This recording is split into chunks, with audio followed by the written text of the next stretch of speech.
In today's video, I'm going to discuss a method for approximating square roots. It is a very old method, but it's also extremely efficient. And chances are, every time you press the square root button on your pocket calculator, this is what happens under the hood. It is called Heron's method due to the ancient Greek mathematician Hero of Alexandria, first appeared in his book Metrica, published in 60 AD. So in today's video, I'm going to describe the method and show a concrete example, and then we'll try to understand the intuition behind the method, as well as a formal proof of why it works. All right, here's the algorithm. The goal is to provide an estimate of the square root of s, where s being a positive number. In this video, I'm only going to use rational numbers because I would like to make a separate video dedicated to the definition of real numbers. However, everything in this video can be transferred into the setting of real numbers verbatim. And here is the algorithm. First, let's pick an initial guess called x naught being a positive number, and then also epsilon, a positive number called the error tolerance, typically very small. And then the core of the algorithm is to produce a sequence by the following iteration formula. It says this: xn plus 1 is 1/2 times the sum of xn and s over xn for n equals 0, 1, 2, and so on. So the idea is that we use the initial guess to produce an x1, and then substitute x1 to the right-hand side, compute the right-hand side, and call that x2, and repeat as many times as we wish. For a practical algorithm, it also needs to have a stopping criteria, and that's where epsilon comes in. This can be done in various different ways. For example, we can stop the iteration when the absolute difference between consecutive iterates, that is, the absolute value of xn plus 1 minus xn, is less than epsilon. Or we may stop the iteration when the absolute difference between xn squared and s is less than epsilon. And then the algorithm will just return the latest iterate, which is taken as the approximate value of the square root of s. Let's take a look at a concrete example. Suppose we want to approximate the square root of 2. We're using x naught equals 2 as our initial guess, and stop the iteration when the absolute value of xn plus 1 minus xn is less than epsilon equals to 0.001. And this is our steps. Using the iteration formula, x1 is just 1/2 times x naught plus 2 over x naught. Because x naught is 2, that gives us 3 over 2, which is 1.5. We can then compute the absolute difference between consecutive iterates in order to decide whether we should go on or not. We see the difference between x1 and x naught is just 1.5 minus 2, the absolute value of which is 0.5, which is greater than our tolerance. Therefore, we keep going. x2, by the iteration formula, is 1/2 times x1 plus 2 over x1. Using x1 is 3/2 and simplifying, we get x2 equals 17 over 12, which is 1.416, and 6 is a repeating digit. Let's calculate the difference between x2 and x1, taking the absolute value, and we get 0.083, which is still greater than the tolerance. So let's continue. And similarly, you can work out x3 and x4. The fractions are getting uglier, so I'll just read out the final result. x3 is 1.4142157, and so on. While x4 is 1.41421356237, and so on. It is at this step we notice the absolute difference between x4 and x3 is less than 0.001. And this is the place we stop. Therefore, the algorithm returns x4 as the approximate value of square root of 2. Let's look at how well we did. Here's a summary of our iteration history. The first column n is the number of iterations. The second column xn is the corresponding result for each iteration. And at the very last row, I have the exact value of square root of 2 in decimal expansion, from which we can compare the number of correct digits obtained in each iteration. And that number is written in the last column. The correct digits are highlighted in pink. The 0th iteration, which is our initial guess, does not have any correct digits. The first iteration has exactly 1 correct digit. The second iteration has 3 correct digits. The third iteration has 6. And the fourth iteration has at least 12 correct digits. I wrote greater or equal to because my calculator can only display 12 digits. As we can see, the number of correct digits roughly doubles after each iteration, which really speaks volume about the efficiency of this method. Now let's try to understand why it works. To visualize it, let's consider a number axis labeled as Q. Let's consider 2 subsets of Q. The subset B on the right consists of positive rationals whose square is greater than S. And the subset A on the left consists of non-positive numbers as well as positive numbers whose square is less than S. Therefore, we know the exact square root must be trapped between A and B. Now let's consider an arbitrary iterate called xn. In almost all situations, xn would be either in A or in B. In the rare case where xn is just exactly the square root of S, well, we have found our answer and there's no need to iterate further. So without the loss of generality, let's assume that xn is in B. It would imply S over xn has to be in A. The point is, xn and S over xn cannot be in the same subset among A and B. Because suppose that if the two numbers are both in set B, the product must be greater than S. However, the product equals to S.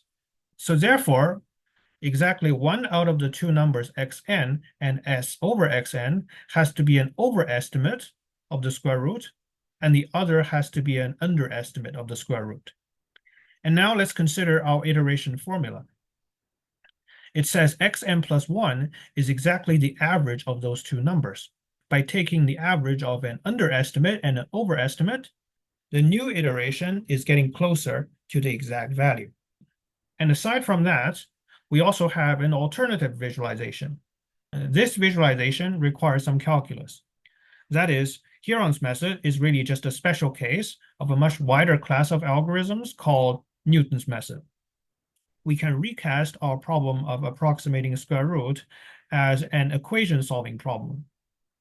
Let us define f of x to be the function x squared minus s, and we wish to solve for the positive 0 of f of x. And here's the diagram. F of x equals to x squared minus s is a parabola, as shown. And this is a geometric interpretation of the method. Let's say the value given by the latest iteration is xn. We're now just going to plug in xn into the function f of x and get the point xn, fxn. On this point of the graph, we then draw a tangent line of the graph. The tangent line would intersect the x-axis at some point, and the x-coordinate of the intersection is our next iteration, xn plus 1. So hopefully, by repeating this process, we'll get closer and closer to the exact value of square root of s. With some intuition at our disposal, now it is time to prove the method works. Here's our main theorem. Let x0, x1, x2, and so on be the sequence produced by Heron's method. Then we claim that xn squared can be as close to s as possible, provided n is large enough, and the following inequality holds, which is r squared minus 18r plus 1 less than 0, where r is defined to be the ratio between s and the initial guess squared. In the rest of the video, we'll prove the main theorem. But before we do that, we remark that the main theorem is only a sufficient but not necessary condition. This situation is quite typical for theorems that guarantee the performance of certain algorithms. Here, in fact, simply requiring the initial guess to be positive is enough to guarantee its convergence. First, let's prove a lemma.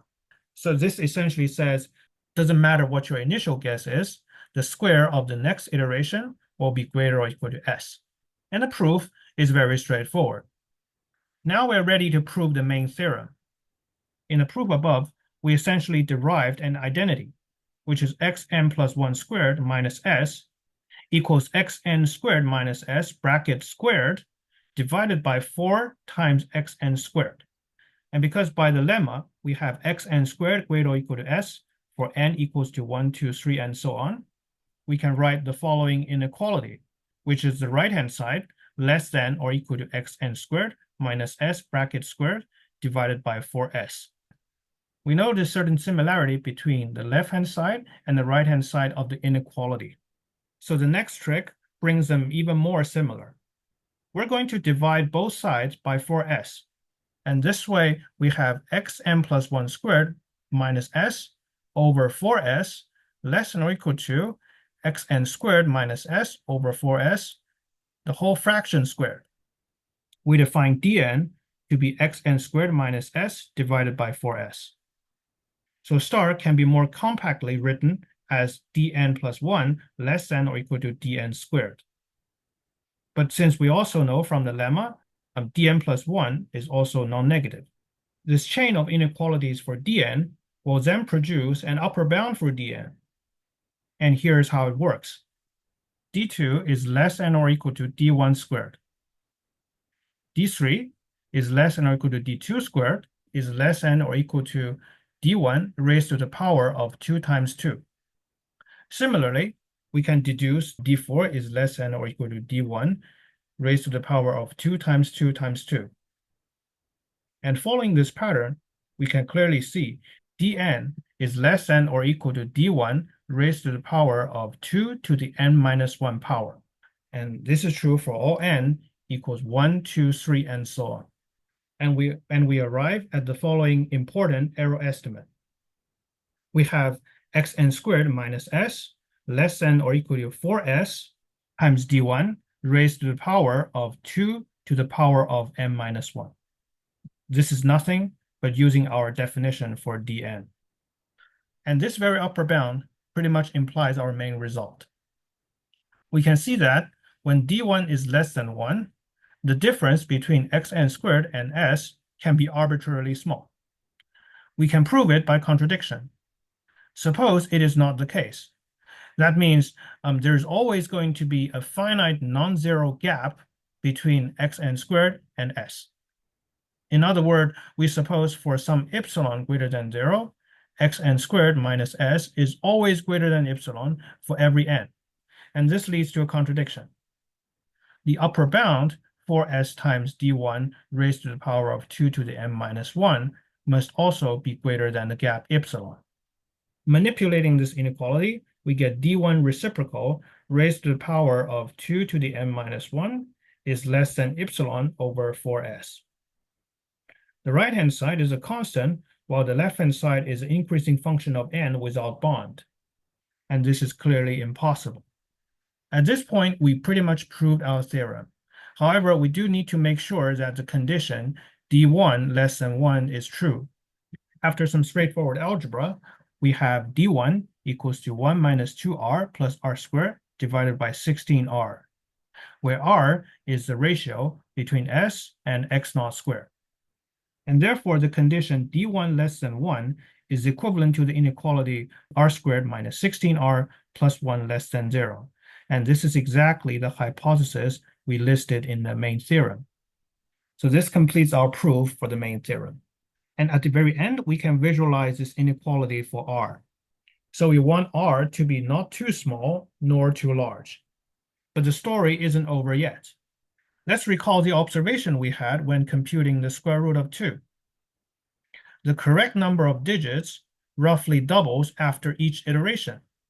This observation can now be explained, and we do so only informally.